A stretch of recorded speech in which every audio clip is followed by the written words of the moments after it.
Marcus Vale pressed his face against the viewport of the transport shuttle, watching as the planet Verdania grew larger beneath them.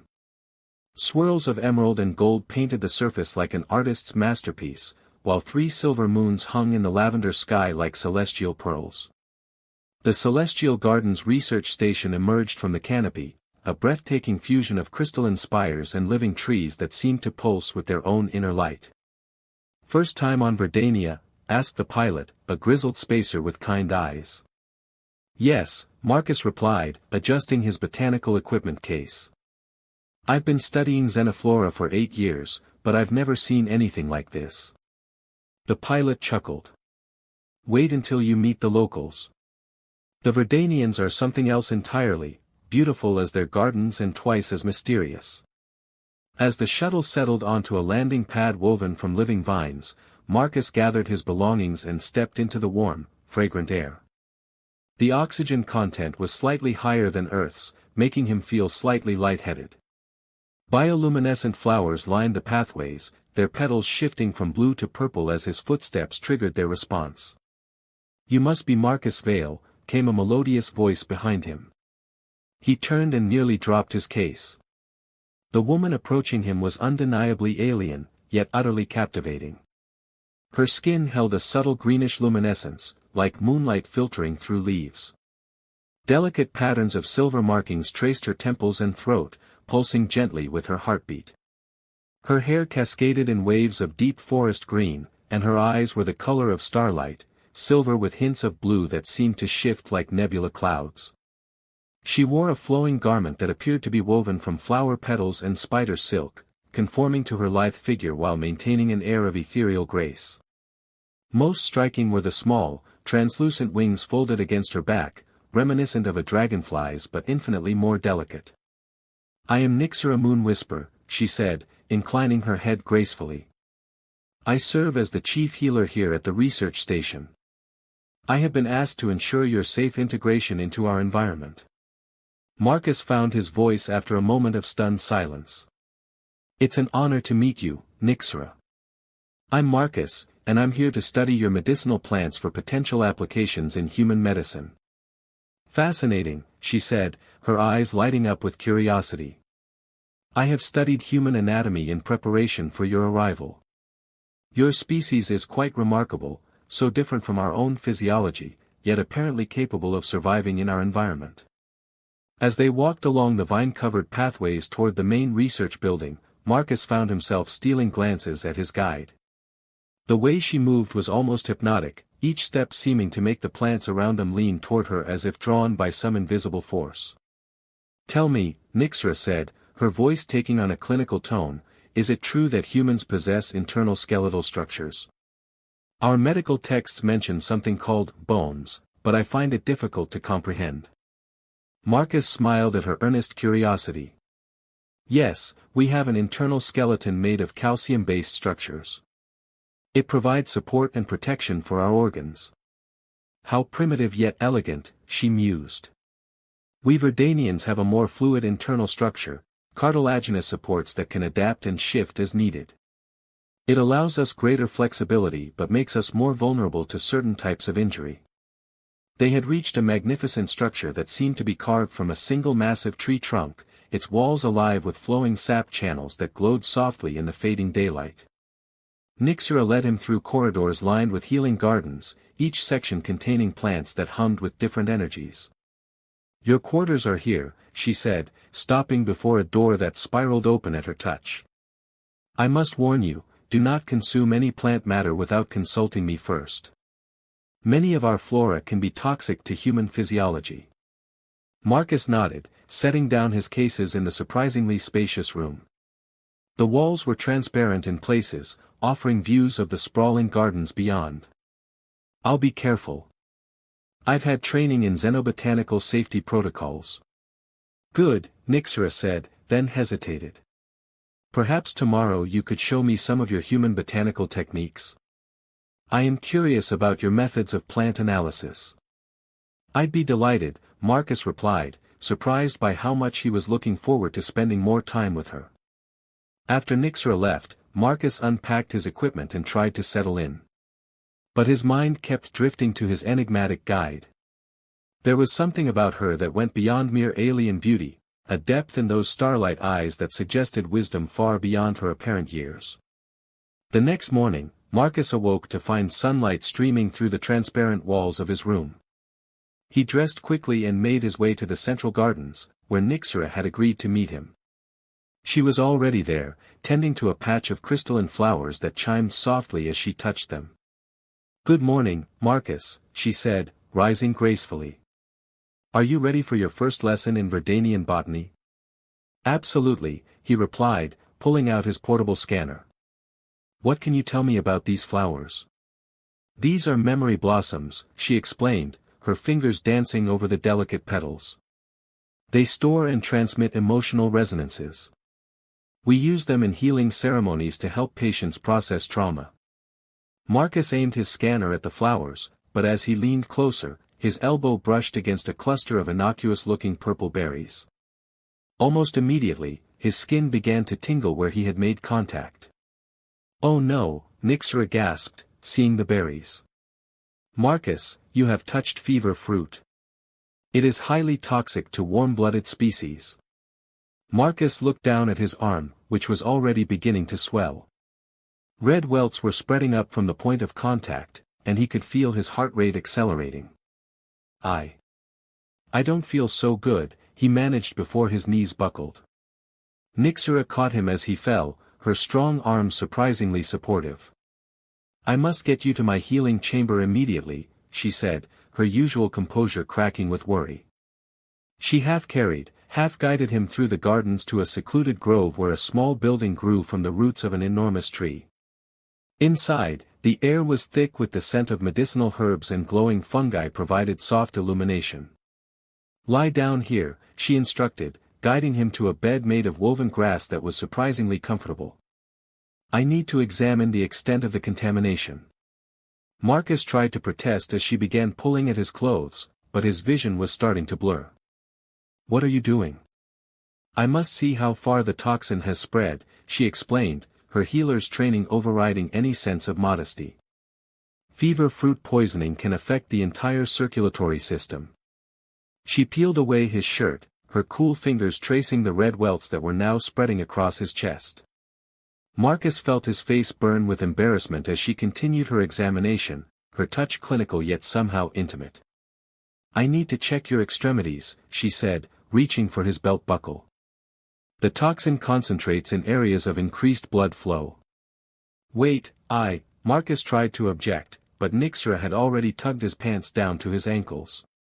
Her eyes widened as she took in his anatomy, her professional demeanor momentarily forgotten. "By the sacred grove," she breathed, staring at his exposed form. Why is it doing that?" Marcus followed her gaze and groaned. The stress in her touch had triggered an embarrassing physiological response.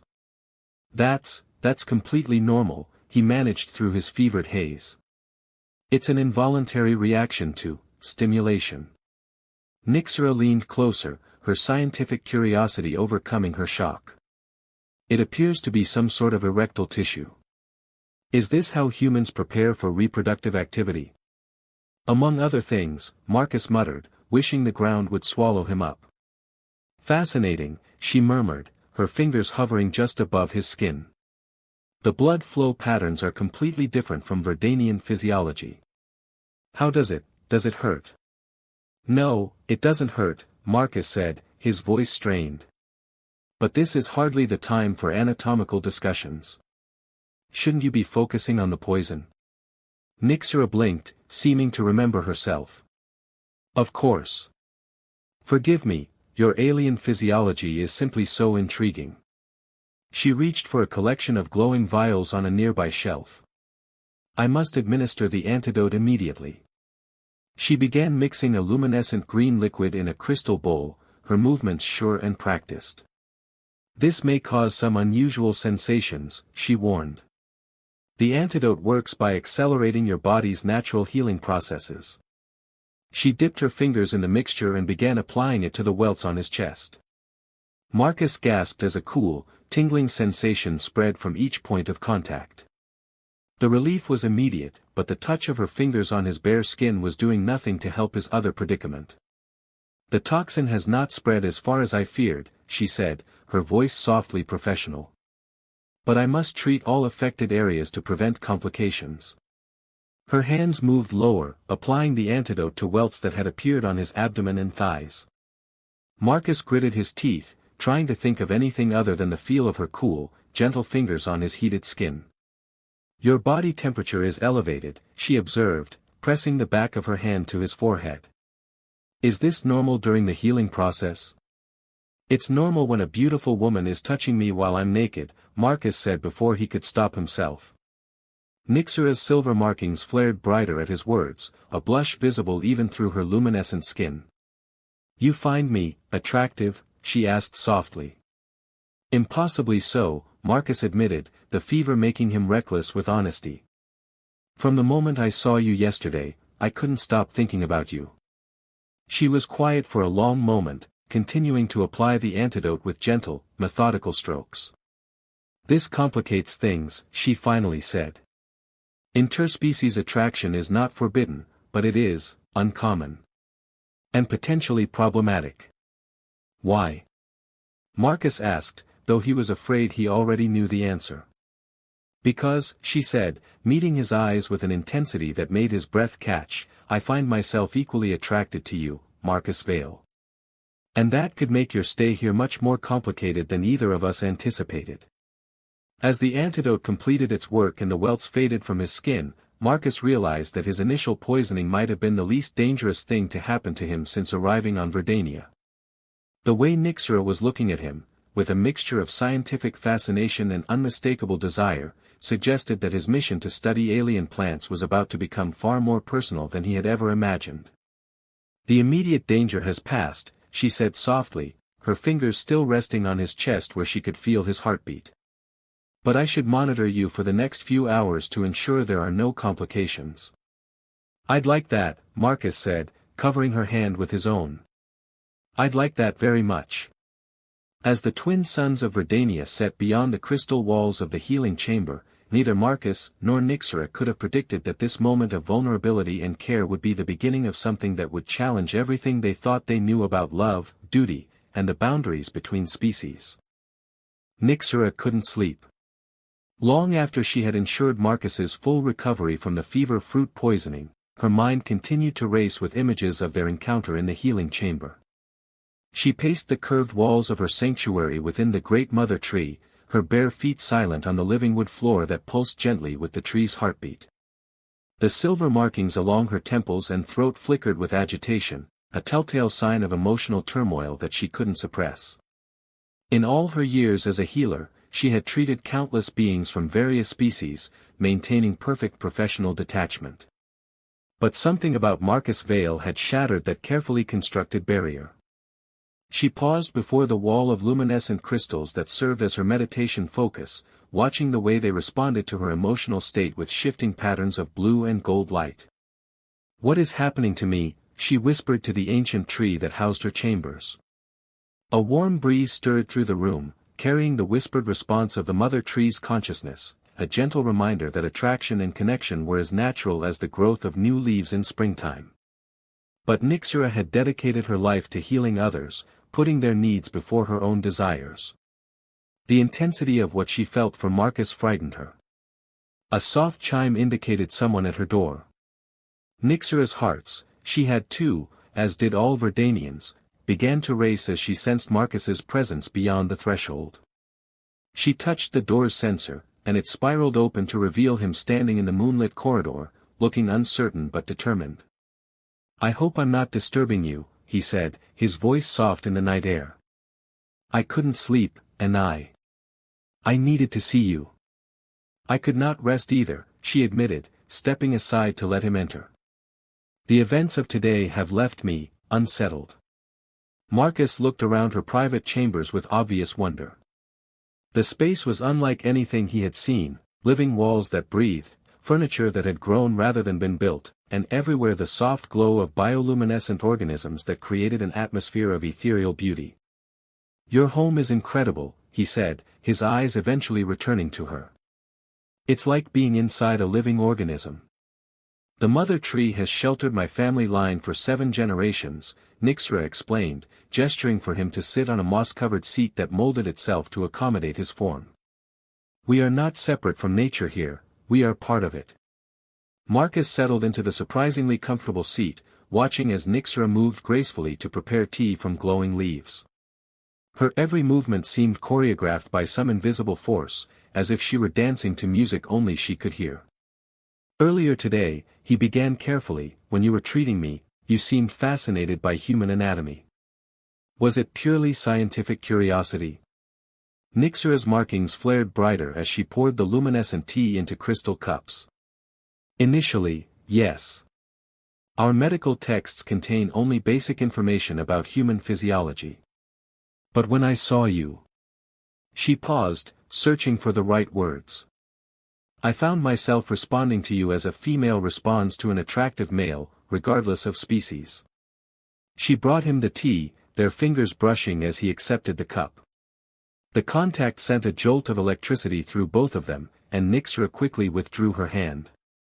This is forbidden territory for me, she said, settling onto a seat across from him. Healers are expected to maintain emotional distance from those we treat. We cannot afford to have our judgment clouded by personal desires. But you're not treating me now, Marcus pointed out gently. Right now, you're just Nixra, and I'm just Marcus. Can't we explore this connection without the complications of your profession? Nixra sipped her tea, the warm liquid doing nothing to calm the storm of emotions within her. You make it sound so simple, but nothing about this is simple. Our species have different ways of expressing attraction, different customs around courtship and bonding. What if we misinterpret each other's signals? What if this attraction fades when the novelty wears off? Marcus set down his cup and leaned forward, his eyes intense in the soft light. Then we take it slowly. We learn about each other. We see where this leads without forcing anything. Tell me about human courtship, Nixra said suddenly, her scientific curiosity overriding her caution. How do your people express romantic interest? Marcus smiled at her directness.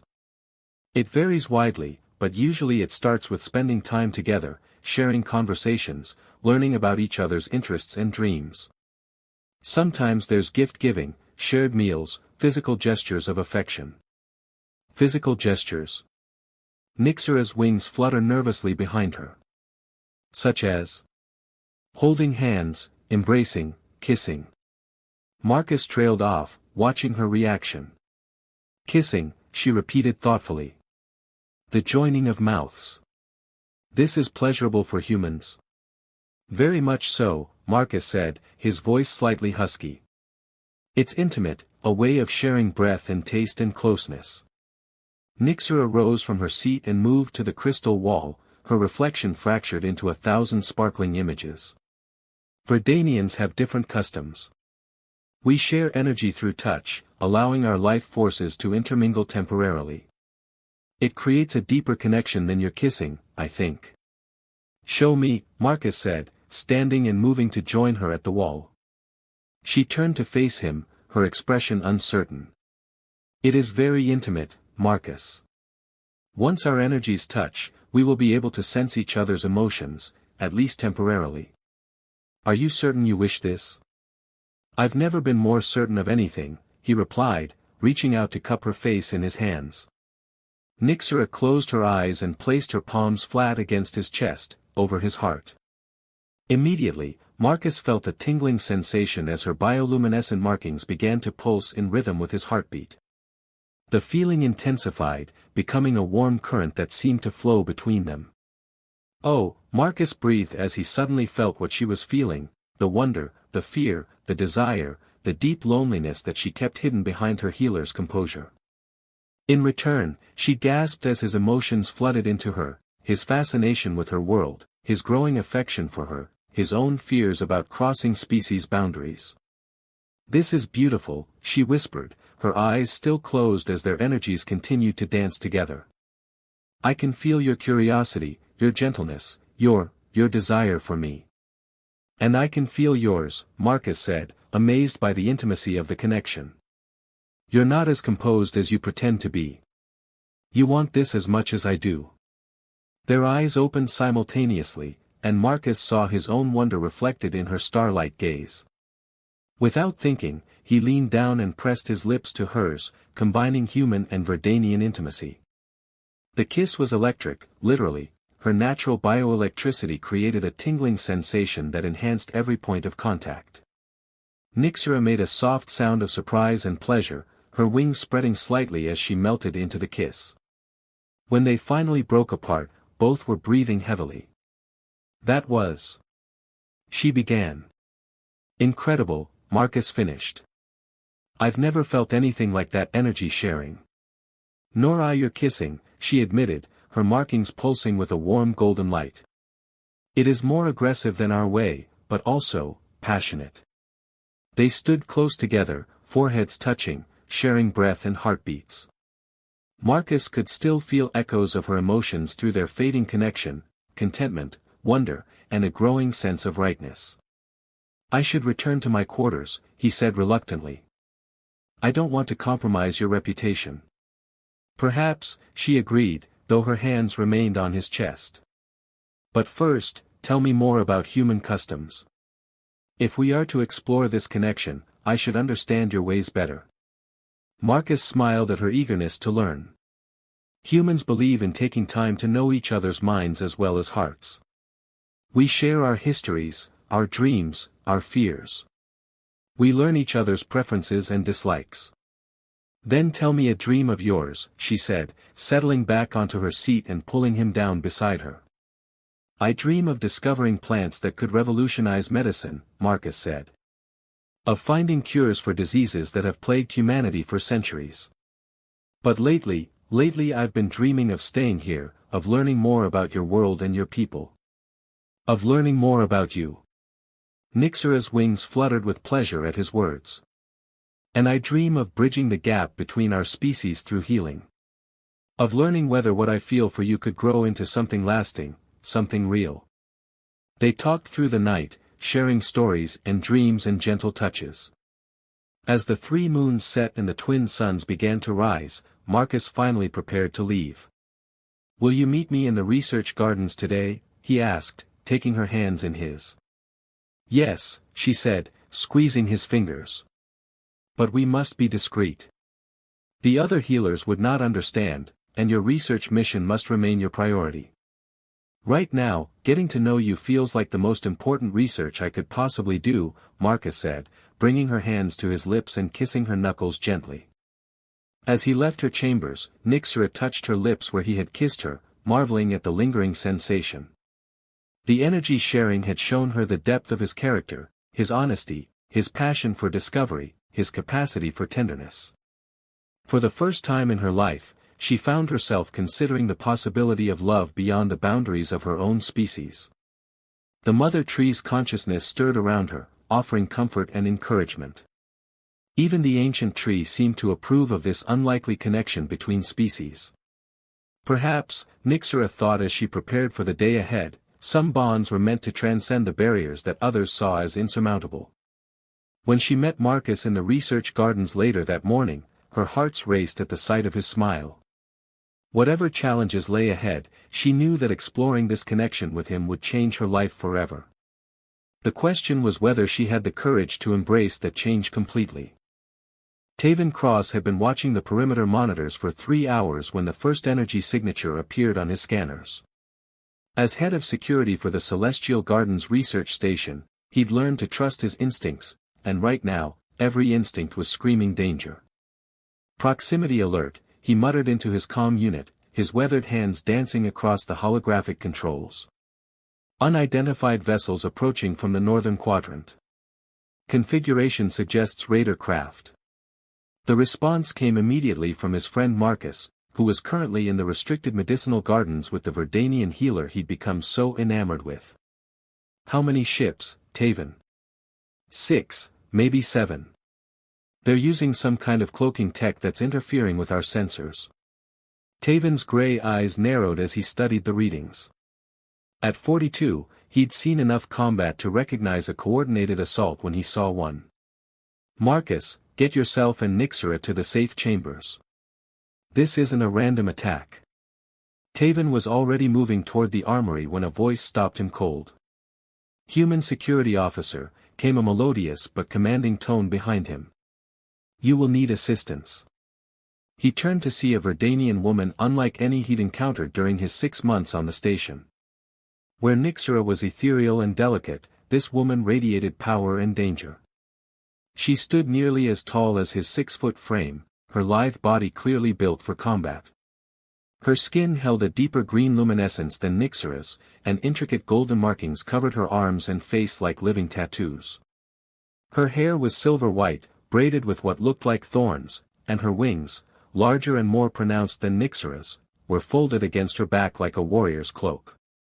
I'm Zephia Starleaf, she said, her voice carrying the authority of someone accustomed to being obeyed. Guardian of the sacred grove and protector of the healing gardens. These raiders seek our rarest medicinal plants, the ones that can extend life indefinitely. Taven Cross, he replied, impressed despite himself. And how do you know what they're after? Because I've been tracking them for 3 rotations, Zephia said, her golden eyes fierce. They destroyed 2 agricultural colonies in the outer systems, stealing regenerative flora. The celestial gardens hold the last remaining samples of several extinct species. An explosion shook the station, and alarms began blaring throughout the complex. Through the transparent walls, Taven could see sleek, predatory ships descending from the purple sky, their weapons already charging. The healing chambers, Zephia said urgently. Nixera and your friend, they're in the most vulnerable section of the gardens. Taven grabbed his plasma rifle and additional power cells, his mind shifting into combat mode. Can you fight as well as you talk? In response, Zephia raised her hands, and the very air around them began to shimmer. Vines erupted from the walls, growing at impossible speed, while the flowers in nearby planters began to pulse with aggressive energy. I am one with the living systems of this station, she said, her voice taking on an otherworldly resonance. The gardens themselves will defend against these invaders. Show off, Taven muttered, but he was grinning. He'd always been attracted to competent women, and this one was competent in ways he'd never imagined. They moved through the station's corridors as the first wave of raiders breached the outer defenses. Taven's military training kicked in as he assessed their tactical situation. The raiders were professionals, using precision strikes to disable security systems while avoiding damage to the precious plant life. They know the layout, he observed, taking cover behind a crystalline pillar as energy bolts sizzled past. Someone's been feeding them information. Zephia crouched beside him, her hands pressed against the living wall. The mother tree confirms your suspicion. There is a betrayer among the station personnel, someone who provided detailed schematics of our defenses.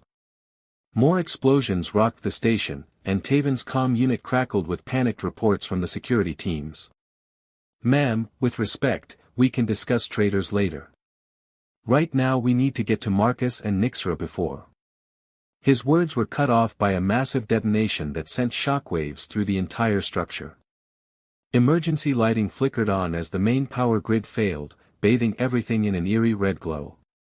The healing chambers, Zephia breathed, her face pale with concern. They're trapped. Taven was already moving, his rifle at the ready as they navigated the damaged corridors.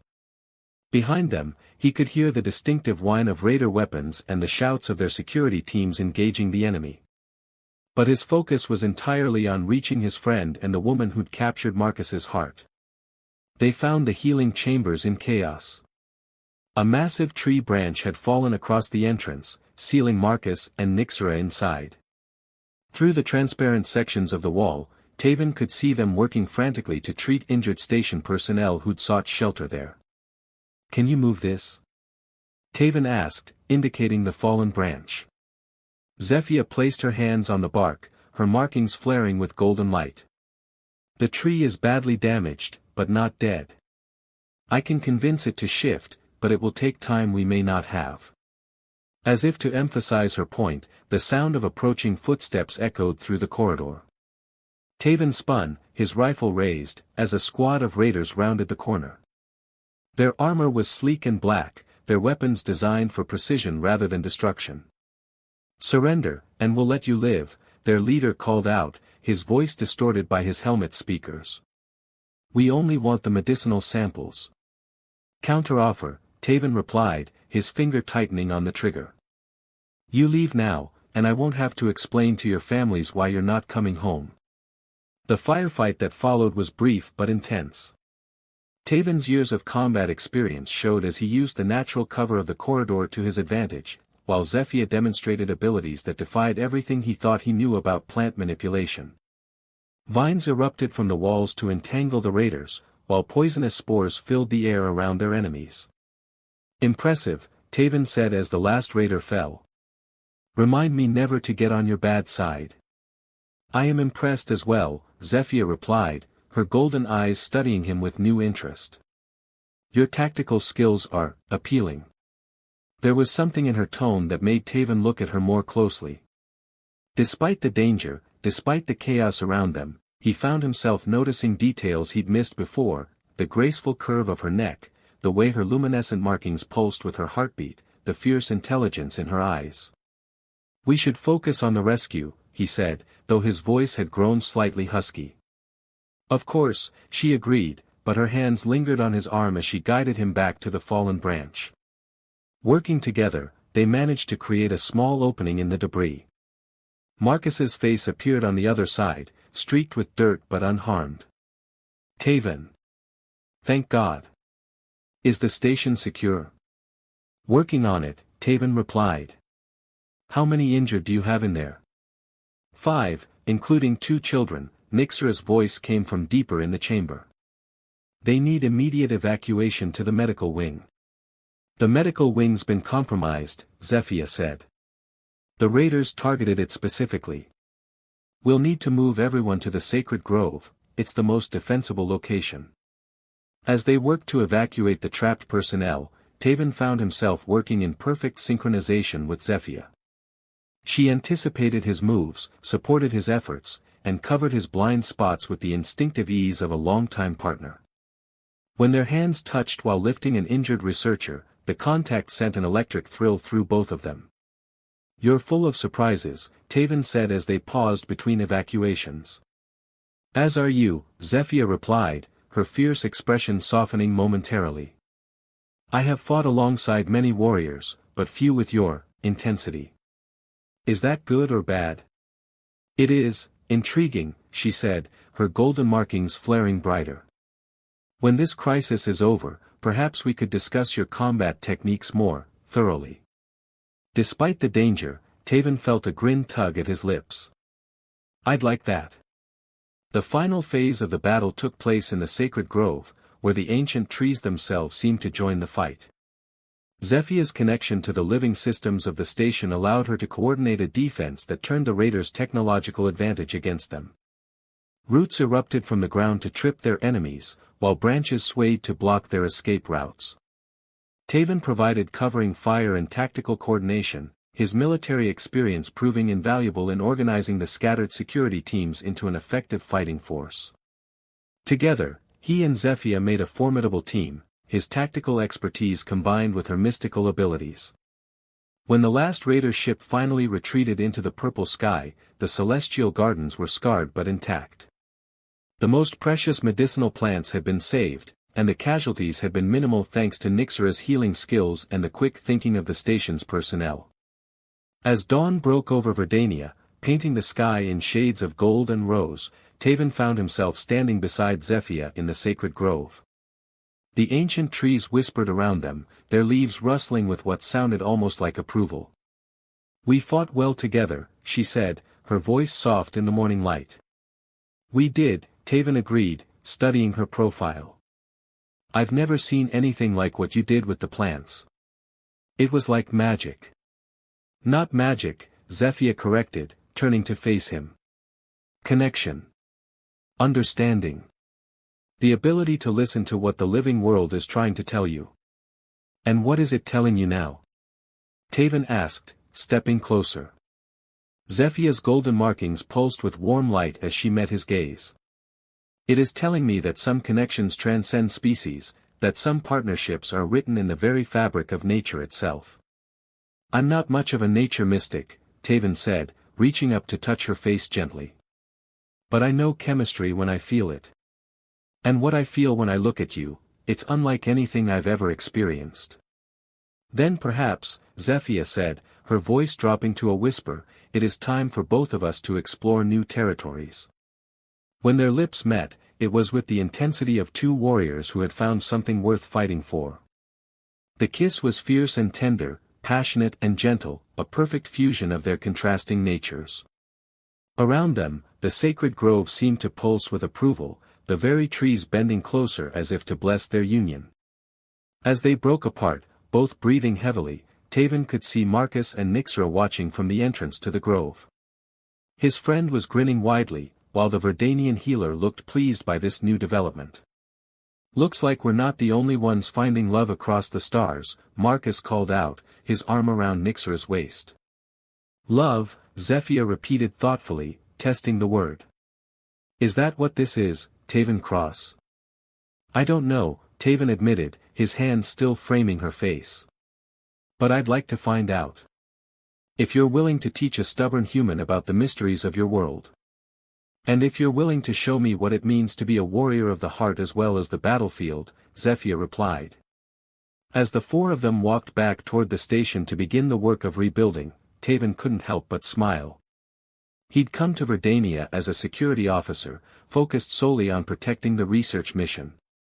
But somewhere between the battle and the dawn, he discovered something far more precious than any medicinal plant, the possibility that love could indeed bloom across the vast distances between worlds.